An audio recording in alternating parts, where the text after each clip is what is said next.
हरिओम। प्रातः स्मरणीय परम पूज्य गुरुदेव गोवर्धन मठ पीठाधीश्वर जगत गुरु शंकराचार्य जी के चरणों में बारंबार प्रणाम करते हुए प्यारे देशवासियों, राष्ट्रोत्कर्ष अभियान में आप सभी का हार्दिक स्वागत, अभिनंदन, वंदन करता हूँ। आज भारतवर्ष 15 अगस्त 1947 को देश के गद्दार नेताओं के द्वारा ब्रिटेन की सरकार चलाने का जिम्मा लेकर यहूदियों और ईसाइयों के अभियान को आगे बढ़ाते हुए निरंतर अपने आदर्श और अस्तित्व को समाप्त करता चला गया। हमें मालूम है कि ब्रिटेन की सरकार ने भारत पर पुनः अपनी सरकार चलाने का जिम्मा कांग्रेस के लोगों को दिया और आरएसएस के लोगों को दिया।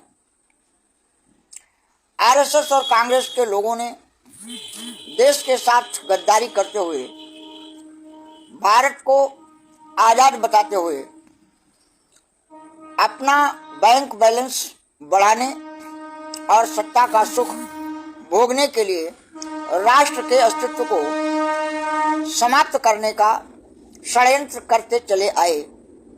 और आज की तारीख में भारत कंगाल हो चुका है। भारत की मुद्रा समाप्त हो चुकी है और भारत की खनिज संपदा को भी विदेशियों ने 15 अगस्त 1947 से आज तक लूटा है। और देश के गद्दार नेताओं ने देश को धोखा देते हुए इनके हाथों भारत को कर्जदार बनाकर असहाय रूप में खड़ा कर दिया और भारत की मुद्रा डॉलर में बदलकर अमेरिका के हाथों को मजबूत करने का काम किया और भारत के स्वर्ण भंडार को लूटकर ब्रिटेन की सरकार को मजबूत करने का काम किया, जिसका परिणाम आज भारत के सामने इन षड्यंत्रकारी, राष्ट्रद्रोही, सनातन धर्म को मिटाने वाले भारत की संपूर्ण संप्रभुता को ईसाइयों और यहूदियों के हाथों में सौंपने के लिए ब्रिटेन के कोर्ट, कानून और प्रशासन की ताकत से भारत के अस्तित्व को समाप्त करने का जो कार्य कर रहे हैं, उसका हमें आज विश्लेषण करने की आवश्यकता है। हमारे देश में भारत के नेता अमेरिका, इंग्लैंड और विदेशी राष्ट्रों के साथ संबंध को मजबूत करने की दुहाई देते हुए भारत के संपूर्ण आदर्श और अस्तित्व को समाप्त करने का कार्य कर रहे हैं। मैंने पिछले वर्ष नवंबर में कहा था कि भारतवर्ष के आदर्श और अस्तित्व को, भारत के 140 करोड़ लोगों के प्राणों को संकट में डालने के लिए नरेंद्र दामोदर दास मोदी के नेतृत्व में भारत के सभी राजनीतिक दलों के नेता आज WTO, WHO, IMF और बिल गेट्स के हाथ की कठपुतली बनकर राष्ट्र के साथ जो जलवायु परिवर्तन का षड्यंत्र कर रहे हैं, अगर आप लोगों ने इन षड्यंत्रकारियों का मुकाबला संगठित होकर नहीं किया तो आने वाले समय में भारत के लोगों को सांस लेना, भोजन की आपूर्ति के लिए प्रयास करना मुश्किल हो जाएगा, क्योंकि जलवायु एक महत्वपूर्ण जीवन का अंग हुआ करता है। प्रकृति के द्वारा विभिन्न क्षेत्रों में विभिन्न प्रकार की जलवायु पाई जाती है, लेकिन भारतवर्ष चूंकि सनातन धर्म का देश है, भगवान का देश है, यज्ञ करने वालों का देश है, ईश्वर, जीव और प्रकृति में विश्वास रखने वालों का देश है, इसलिए उसी हिसाब से ईश्वर ने अपनी न्याय प्रणाली का पालन करते हुए भारत को विश्व की सर्वोत्तम जलवायु प्रदान किया। भारत के अंदर 6 ऋतुएं और भारत की धरती में सुगंध युक्त सभी चीजों का उत्पादन प्राकृतिक रूप से होता है। और यही चीज भारत की सीमा के बाहर बैठे हुए षड्यंत्रकारी यहूदी और ईसाई इन देशद्रोहियों को आधार बनाकर इनके माध्यम से भारत की धार्मिक आस्था, आध्यात्मिक आस्था, प्राकृतिक संपत्ति और सोना चांदी तथा मुद्रा लूटने के बाद अब ये भारत की जलवायु को बदलने का कार्य कर रहे हैं। आपने पिछले वर्ष जलवायु परिवर्तन पर मेरी टिप्पणियों में मुझे जो गालियां दी थी उसके लिए आप सभी को बधाई देता हूं, क्योंकि अब आपकी आंखें अगर अंधी नहीं है, अगर आप शरीर से मरे हुए मृतक नहीं हो, अगर आप जीवित प्राणी हो, तो अपनी बंद आंखों को खोलकर अपने जीवित शरीर से आज के नवंबर का अवलोकन करो। आज 9 नवंबर है और 9 नवंबर को भारत के नागरिक जब जाड़े के वस्त्र पहनकर घूमा करते थे, वे आज पैंट बुशर्ट में घूमकर मोटरसाइकिल चला रहे हैं। आपको लग रहा होगा कि मोदी जी की कृपा से आपको ठंड से बचा लिया गया और मोदी के अंधभक्त या राष्ट्र के शत्रु ईसाई और यहूदी आपको ये पाठ भी पढ़ा रहे होंगे कि देखिए, आपको आर्थिक तंगी से बचाने के लिए भारत सरकार के प्रधानमंत्री नरेंद्र मोदी ने, मोहन भागवत ने, योगी आदित्यनाथ ने, राहुल गांधी ने, अखिलेश यादव ने या जितने भी राष्ट्र के शत्रु नेता हैं, सबने मिलकर भारत की जलवायु परिवर्तन कर दिया। अब गरीबों को रजाई की जरूरत नहीं पड़ेगी। अब इस देश के गरीबों को स्वेटर खरीदने की जरूरत नहीं पड़ेगी और अब लोग ठंड से नहीं मरेंगे। ये आपको समझाने वाले इस देश के गद्दार, मक्कार, धूर्त, लुटेरे, राक्षस आपके बीच कहते हुए मिल सकते हैं, लेकिन आपको समझने की आवश्यकता है कि इस जलवायु परिवर्तन के कारण क्या भारत की धरती में अनाज उगेगा? क्या भारत की धरती में फल फूल पैदा होंगे? क्या भारत की धरती की सुगंध सुरक्षित रहेगी? क्या भारत की धरती में परमात्मा की कृपा से बनाए गए कीट पतंगों से लेकर पशु पक्षी और मनुष्य सामान्य तौर से जीवित रहते हुए आहार प्राप्त कर सकेंगे? आपको अपने हृदय में विचार करने की आवश्यकता है। मैं कोई आपको उपदेश नहीं दे रहा, क्योंकि मैं विगत 5 सालों से आपको उपदेश देता रहा और आप मेरा ही हास प्रयास करते रहे। अब आपको उसका दंड भुगतने का समय आ चुका है। नरेंद्र दामोदर दास मोदी, मोहन भागवत, अखिलेश यादव, राहुल गांधी और इन दलाल नेताओं के कार्यकर्ता असमय वैक्सीन का प्रसाद लेकर मौत के घाट उतारे जा चुके हैं। उन्हें मोक्ष प्रदान कर दिया है नरेंद्र मोदी की सरकार ने, भारत के सभी गद्दार नेताओं के सहयोग से।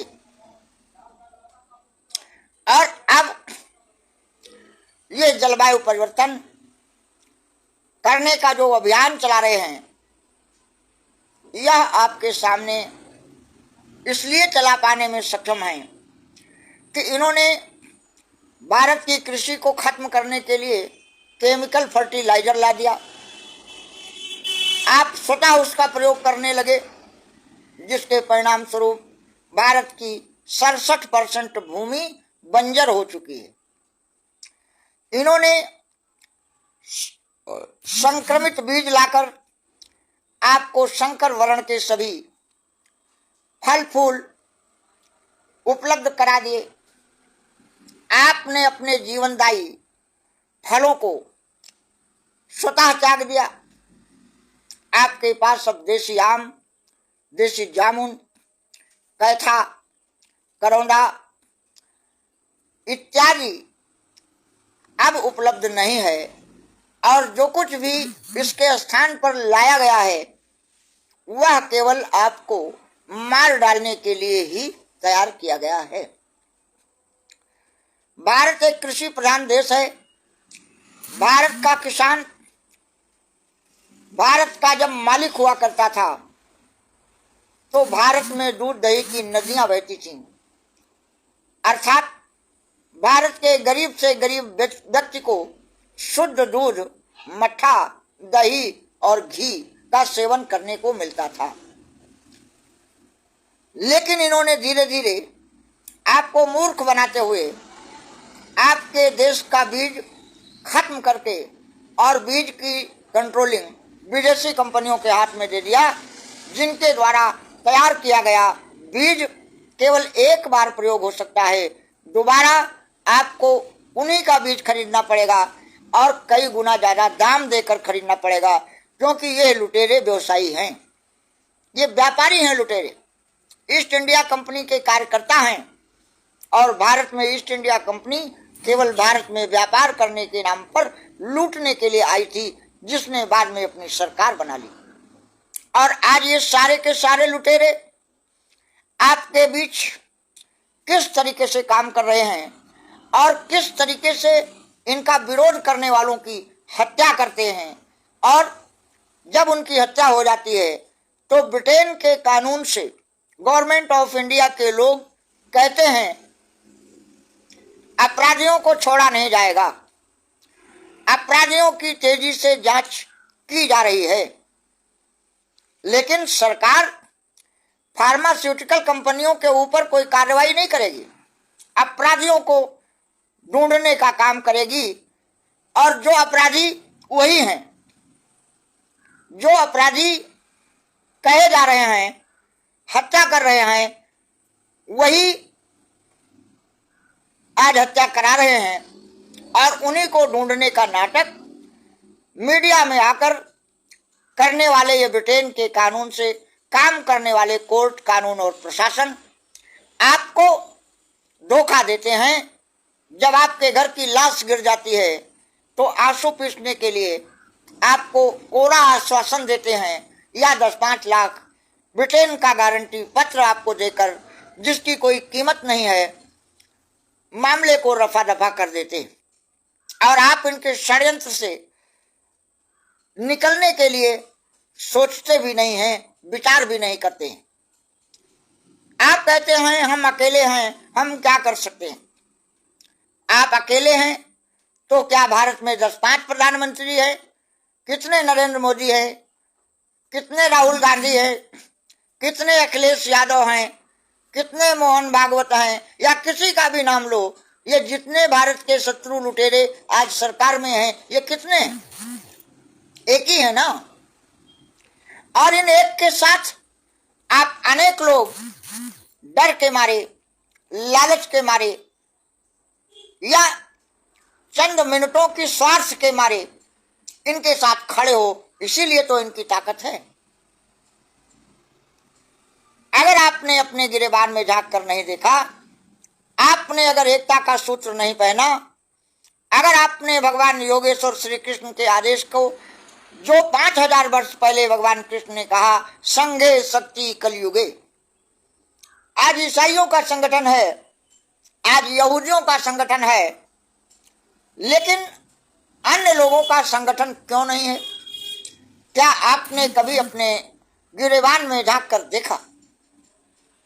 आपने देखा कि भारत के एक प्रधानमंत्री लाल बहादुर शास्त्री ताशकंद जाते हैं, याहिया खान के साथ समझौता करने की बात करते हैं, लेकिन पाकिस्तान को नाजायज तौर से हर्जाना देने की बात नहीं स्वीकार करने के कारण ताशकंद में उनकी हत्या कर दी जाती है और भारत की धरती पर सरकार चलाने वाले ब्रिटेन के गद्दार भारत की धरती में शासन करते हुए भारत की संसद में लाल बहादुर शास्त्री प्रधानमंत्री की शोक संवेदना तक नहीं मनाते। भारत के प्रधानमंत्री के प्रति किसी भी प्रकार की सहानुभूति न रखने वाले ये देश के गद्दार 1977 से 1965 से 1961 से युद्ध के माध्यम से भारत का सर्वनाश करते हुए चीन के हाथ को मजबूत कर रहे हैं, पाकिस्तान के हाथ को मजबूत कर रहे हैं, ब्रिटेन के हाथ को मजबूत कर रहे हैं, अमेरिका के हाथ को मजबूत कर रहे हैं और आपका सर्वनाश कर रहे हैं। और आप कहते हो हम अकेले हैं। अकेला तो मैं भी था। जब मैंने इन राष्ट्रद्रोही चर्च के कुत्तों का विरोध शुरू किया तो मैं भी अकेला ही था, लेकिन मैं अकेला योगेश्वर कृष्ण के चरणों में अपने चित्त को लगाए हुए मर्यादा पुरुषोत्तम भगवान राम के आदर्श वाक्यों का श्रवण और चिंतन करते हुए सनातन धर्म की सत्ता और परमात्मा की कृपा पात्र बनकर मैं अपने कर्तव्य को करता रहा। और आज मेरे साथ ये जो लाखों लोग खड़े हो गए हैं, क्या मैंने इनको हवाई जहाज लेकर ढूंढा था? नहीं। हमारे गुरुदेव कहते हैं, आपने परम पूज्य गुरुदेव गोवर्धन मठ पुरी पीठाधीश्वर जगन्नाथ स्वामी के चरणों में अनंत भक्ति रखने वाले भगवान शिव के साक्षात अवतार शंकराचार्य जी को आपने कहते हुए सुना होगा कि धर्म युद्ध में किसी को चिट्ठी नहीं लिखी जाती है।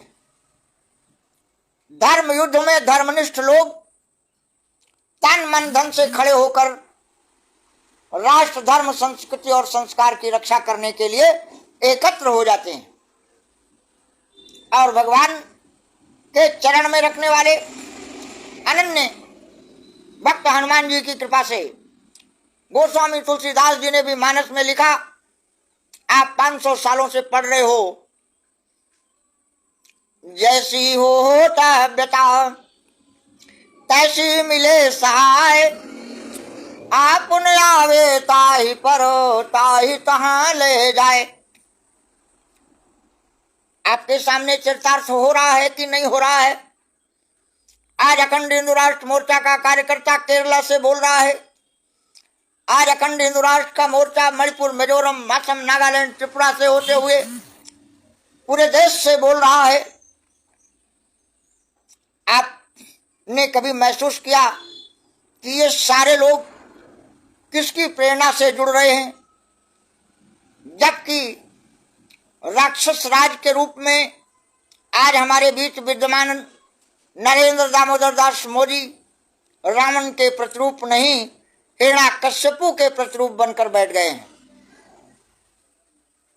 हिरण्याकश्यपु का आतंक रावण से भी ज्यादा था और हिरण्याकश्यपु के अंचर के रूप में आज हमारे बीच में आरएसएस के मोहन भागवत के कार्यकर्ता और इन कार्यकर्ताओं के राक्षसों की एक लंबी चौड़ी कतार हमारे देश को निगल जाने के लिए झूठे इतिहास, झूठे साहित्य, झूठे प्रवचन, छल प्रपंच, सारे दुष्कर्म करने के लिए मीडिया के माध्यम से आपके बीच उपस्थित है।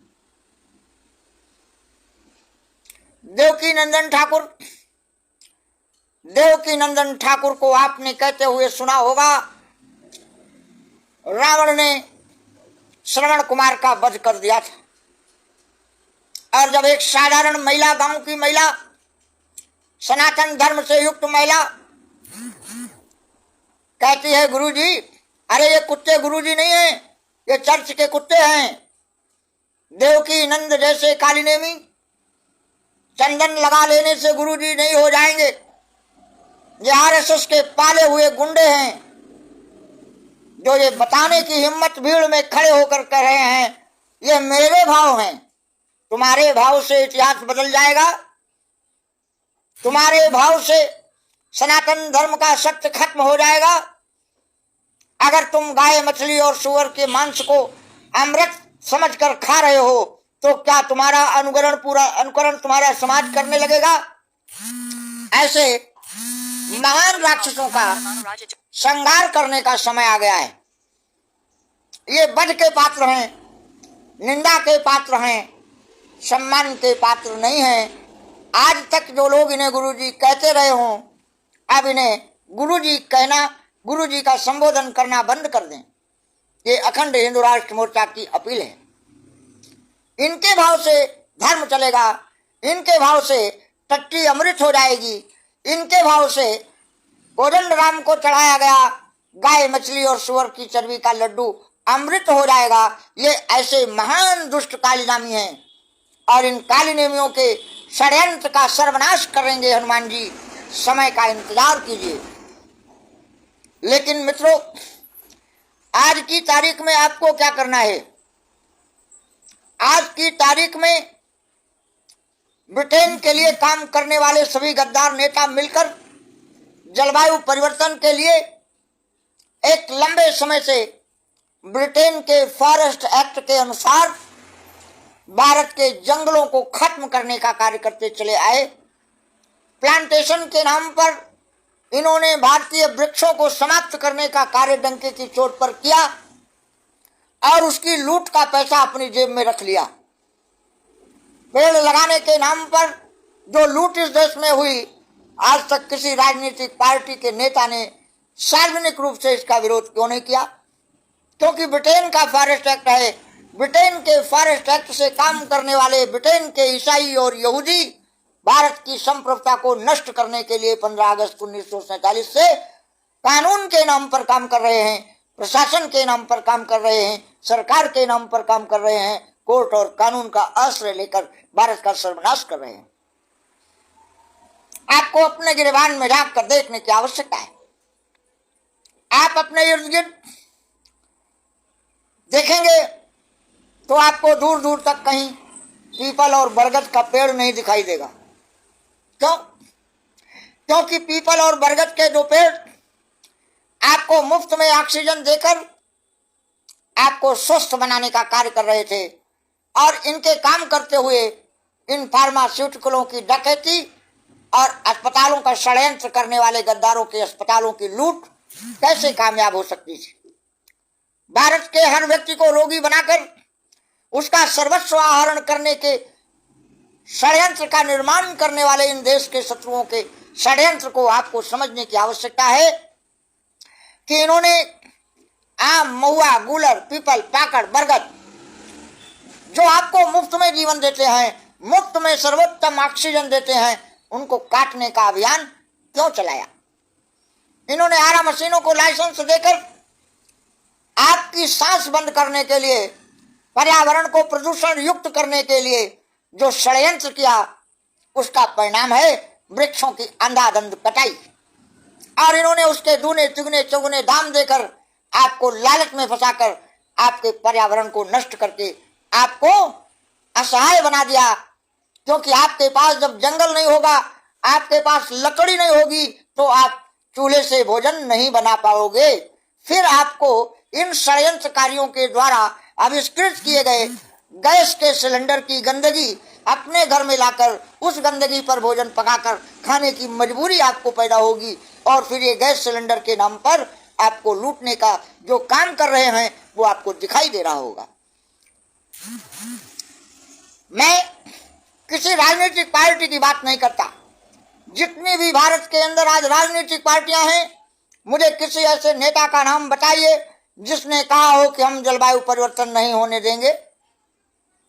जलवायु परिवर्तन का विरोध करने वाले केवल और केवल अखंड हिंदू राष्ट्र मोर्चा के भारत माता के वो सपूत हैं जिन्हें भारत की धरती से प्यार है, जिन्हें गौ माता से प्यार है, जिन्हें सनातन धर्म, संस्कृति और संस्कार के आदर्श उच्च मापदंडों से प्यार है जिसके आधार पर भारत में गाय और पशुओं की सेवा करके हम दूध और दही खाया करते थे, हम शुद्ध घी खाया करते थे। हमारे घर में अगर शुद्ध घी की पूड़ियां बनती थीं तो पूरे गांव में उसकी महक जाती थी। आज हमारा देश यहाँ पहुंच गया है कि आप पूरे देश में जब भ्रमण करेंगे तो आपको 5 कुंटल देसी घी उपलब्ध नहीं होगा, क्योंकि आपका पशुधन इन्होंने खत्म कर दिया, आपको जड़ से समाप्त करने का षड्यंत्र किया। और आप कांग्रेस जिंदाबाद, समाजवादी पार्टी जिंदाबाद, बहुजन समाज पार्टी जिंदाबाद, भाजपा जिंदाबाद, मोहन भागवत जिंदाबाद कहते हुए इन राक्षसों के कोप भाजन का शिकार आज बन गए हो। प्यारे मित्रों, लाइव में तमाम लोग मुझे कहते हैं लाइव के बाद कि गुरुजी आपकी लाइव तो बहुत अच्छी है, लेकिन ये राक्षस बहुत शक्तिशाली हैं, आपकी हत्या करा देंगे। मैं उन प्यारे मित्रों से, शुभचिंतकों से आग्रह पूर्वक निवेदन करना चाहता हूं कि क्या आप अपने को जीवित समझ रहे हो? क्या आप जीवित हो? अपनी अंतरात्मा से पूछो कि आप जीवित हो, तो आपको उत्तर मिलेगा। राजा रावण ने अपने मामा मारीच से कहा, हे मामा मारीच, मुझे जानकी का हरण करना है। सीता के हरण करने के लिए तुम सोने का मृग बन सकते हो, इसलिए तुम सोने के मृग बन करके जाओ और मैं सीता को अकेली पाकर उनका अपहरण करूंगा। मारीच ने क्या कहा? मारीच ने कहा, दुष्ट रावण, तेरे मंत्रियों ने तुझे कोई सलाह नहीं दिया? रावण ने कहा, जो राजा मंत्रियों की सलाह मानता है वह कमजोर होता है, और ये लंकेश का आदेश है, राजाज्ञा है, तुम्हें पालन करना होगा। मारीच ने विचार किया, उन्होंने कहा, उभय भांति देखा जब मरना, तब कैसी रघुनायक शरणा। मरना तो दोनों तरफ से है। इस राक्षस के हाथ से मर करके नरकलोक को जाना उचित होगा, या परमात्मा के बाणों से शरीर का त्याग करके स्वर्ग लोक को जाना होगा, मोक्ष को प्राप्त करना होगा, कौन सा मार्ग का अनुकरण करना होगा? मारीच ने कहा, यो मस्तु रावण, तेरा सर्वनाश होना निश्चित है, लेकिन मेरा मोक्ष होना भी निश्चित हो चुका है।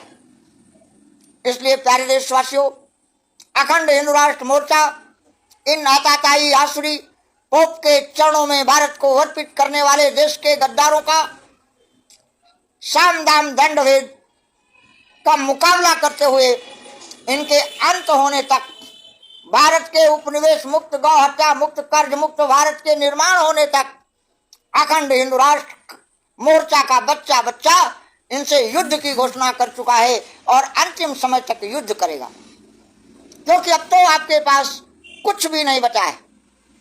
मुद्रा का लोभ, आपके मान सम्मान का लोभ, आपकी यश कीर्ति का लोभ, आपके जल जंगल जमीन का लोभ, आपके आने वाली पीढ़ियों की नस्लों को नष्ट करने का अभियान, आपके प्राणों को हरण कर लेने के लिए, आपकी प्राणवायु को समाप्त करने के लिए जिस तरीके से इन्होंने पीपल और बरगद के पेड़ों को काटा है, आपको दिखाई नहीं देता?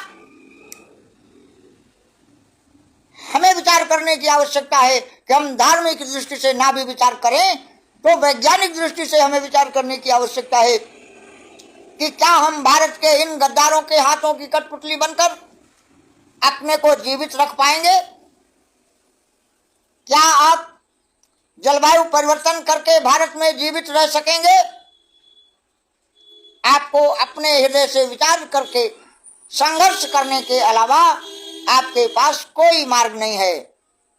आपको इन आसुरी शक्तियों से मुकाबला करना होगा और इनकी भाषा में ही इन्हें जवाब देने के लिए अपने को संगठित करना होगा, तैयार करना होगा। और संघे शक्ति कलयुगे का जो सिद्धांत है उसको अगर आपने मन में धारण कर लिया तो इन करोड़ों राक्षसों का संहार हनुमान जी का स्मरण करने मात्र से हो जाएगा। ऐसा समझने की आवश्यकता नहीं है कि यह कोई कार्य अखंड हिंदू राष्ट्र मोर्चा के द्वारा किया जा रहा है या कार्य हनुमान जी की प्रेरणा से किया जा रहा है। गोस्वामी तुलसीदास जी के अभियान से यह सफल होगा। मर्यादा पुरुषोत्तम भगवान राम के आदर्श मापदंडों का अनुकरण करने से इन राक्षसी वृत्तियों का सर्वनाश हो जाएगा। आपके सामने प्रमाण है, राजा रावण ने कुंभकर्ण से कहा कि आए कुंभकर्ण, मैंने राम बनकर, राम का रूप बनाकर सीता को धोखा देने का प्रयास किया, लेकिन राम का स्मरण मात्र से मुझे सीता माता के रूप में दिखाई देने लगी। ये शक्ति है सनातन धर्म की।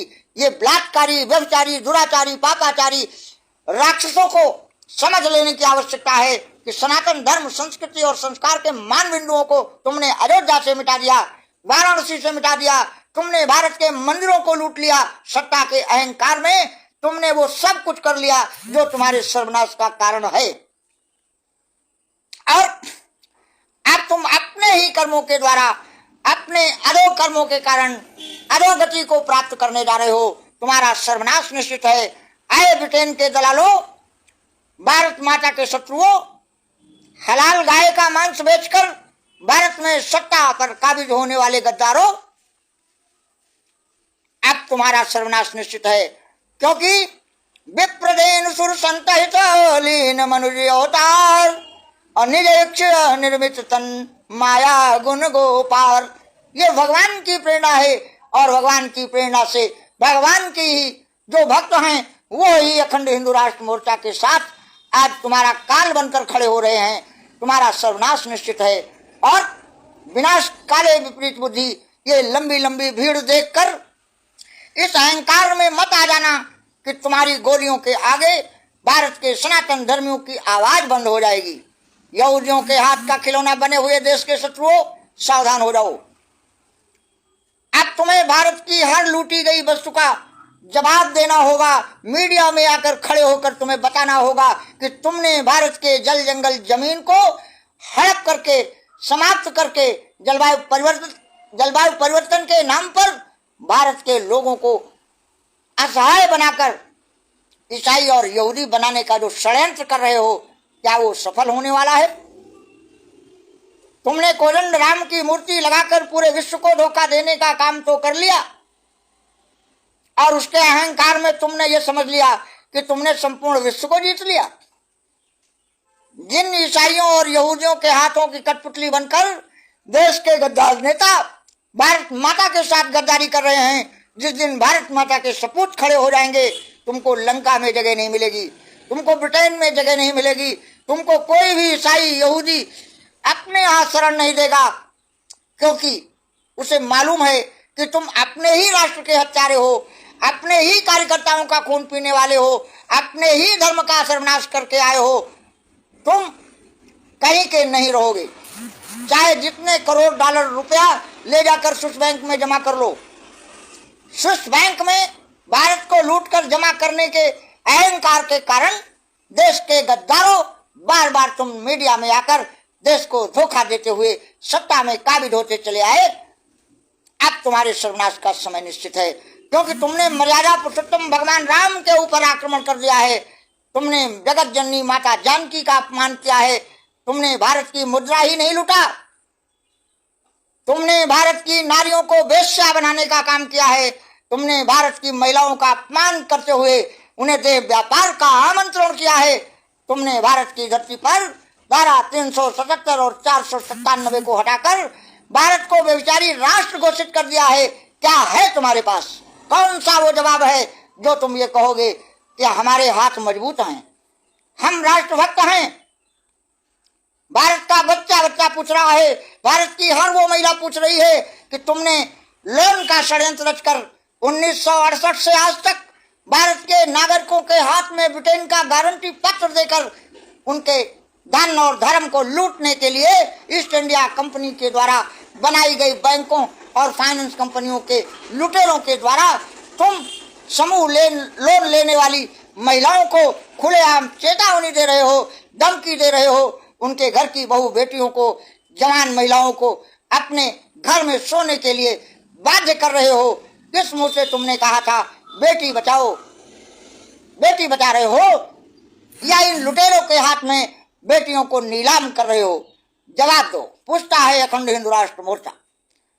इसलिए प्यारे देशवासियों, लाइव ज्यादा लंबा हो जाता है, इसलिए मैं शॉर्ट करते हुए अंतिम चरण में आपको निवेदित करना चाहता हूं कि आप केवल 3 चीज का संकल्प ले लो।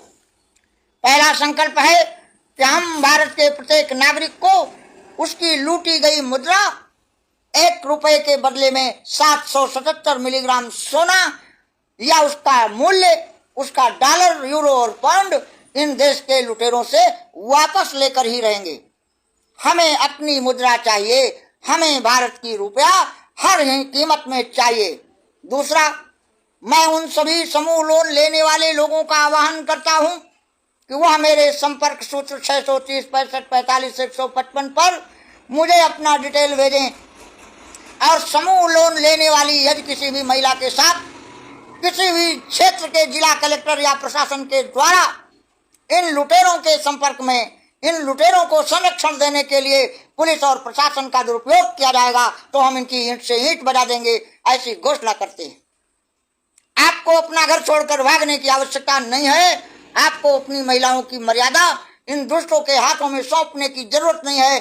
बस केवल आप अखंड हिंदू राष्ट्र मोर्चा के सदस्य बने और अखंड हिंदू राष्ट्र मोर्चा को अपनी पूरी स्थिति से अवगत कराएं। अखंड हिंदू राष्ट्र मोर्चा आपके धर्म, संस्कृति, संस्कार, चरित्र चिंतन और स्वाभिमान, आपके धन, धरती और धर्म की रक्षा करने के लिए कृत संकल्प है। हर हर महादेव कहने से पूर्व एक निवेदन करना चाहता हूं मित्रों कि भगवान शंकर ने विषपान किया था, इसलिए हम हर हर महादेव कहते हैं। हर हर महादेव कहने का मतलब है कि दूसरे का प्राण रक्षा करने के लिए जो विषपान कर सकता है वही भगवान शिव का भक्त हो सकता है। इसलिए अखंड हिंदू राष्ट्र मोर्चा आखिर में कहता है हर हर महादेव। और ये हर हर महादेव कहने वाले लोग भगवान राम के अनन्य भक्त हैं। ऐसे राम जिनको माता पार्वती भी नहीं पहचान पाई, भगवान शंकर ने कहा मोरेहु सह कहे न संशय जाहि, तब विधि विपरीत तो भलाई नाही। ए पार्वती, लगता है कि ब्रह्मा जी तुमसे रुष्ट हो गए। ये पार ब्रह्म परमेश्वर हैं, स्वयं राम के रूप में मौजूद है, लेकिन माता पार्वती ने विश्वास नहीं किया और वो पार्वती माता जानकी के वेश में जाकर मर्यादा पुरुषोत्तम भगवान राम के सामने गई तो भगवान राम ने कहा माता, आप जंगल में अकेले घूम रही हैं, कहां हैं वृषकेतु भगवान शंकर? अब पार्वती जी वहां से वापस आई, आपको मालूम है। ऐसे ही इन काली नेमियों ने अयोध्या की धरती पर कोदंड राम नामक राक्षस की स्थापना करके भारत को राक्षस राज घोषित करने का जो संयोजन किया है उसका समाधान करेगा हर हर महादेव कहने वाला अखंड हिंदू राष्ट्र मोर्चा का कार्यकर्ता। तो आपको अखंड हिंदू राष्ट्र मोर्चा के द्वारा घोषणा की गई है कि भारत का कोई भी नागरिक हमारे किसी भी कार्यकर्ता को जो ब्रिटेन के गारंटी पत्र में लिखा है मैं धारक को 2 रुपए, 5 रुपए, 10 रुपए, 20 रुपए, 100 रुपए, 500 रुपए देने का वचन देता हूं, अखंड हिंदू राष्ट्र मोर्चा इन गवर्नमेंट ऑफ इंडिया के गद्दार लुटेरों से पूछना चाहता है कि मुझे वो रुपया दिलाओ या प्रशासन की गद्दी छोड़ दो। प्रशासन पर बैठने का अधिकार भारत के नागरिकों का अधिकार लूटने के लिए नहीं दिया गया है। जो आपने गारंटी पत्र में लिखकर भारत के हर नागरिक को दिया है, भारत के हर नागरिक को वो रुपया उनको वापस करो, अपना वचन पत्र वापस लो, अन्यथा तुम्हारा मुकाबला करेगा अखंड हिंदू राष्ट्र मोर्चा। और तीसरा, अगर आप भारत को सुरक्षित रखना चाहते हैं, अगर भारत में मोहन भागवत के काली नेमियों से अपने धर्म, संस्कृति, संस्कार, गाय, गीता, गंगा, गायत्री की रक्षा करना चाहते हैं तो अयोध्या में मर्यादा पुरुषोत्तम भगवान राम, उनके बगल में माता जानकी, उनके बगल में पृथ्वी को धारण करने वाले लक्ष्मण, उनके साथ धर्म के अवतार भरत जी तथा शत्रुओं का सर्वनाश जिसके नाम स्मरण करने से होता है, शत्रुघ्न जी तथा कलयुग में हनुमान जी जो धर्म की रक्षा करने के निमित्त हैं, उनकी उपस्थिति का एक भव्य राम मंदिर का निर्माण करने का संकल्प अखंड हिंदू राष्ट्र मोर्चा का है। मैं भारतवर्ष के सभी नागरिकों से निवेदन करना चाहता हूं कि आप अपनी सामर्थ्य के अनुसार हमारे संपर्क सूत्र 630-65-45-155 पर यथाशक्ति आर्थिक सहयोग प्रदान करने का कष्ट करें। हम आपके सभी प्रकार के दुख और दर्द का निवारण करने के लिए उपनिवेश मुक्त, गौ हत्या मुक्त, कार्य मुक्त और ब्रिटेन के कोर्ट कानून और प्रशासन से मुक्त भारत का निर्माण करके देंगे और तब भारत विश्व गुरु कहलाएगा। हर हर महादेव।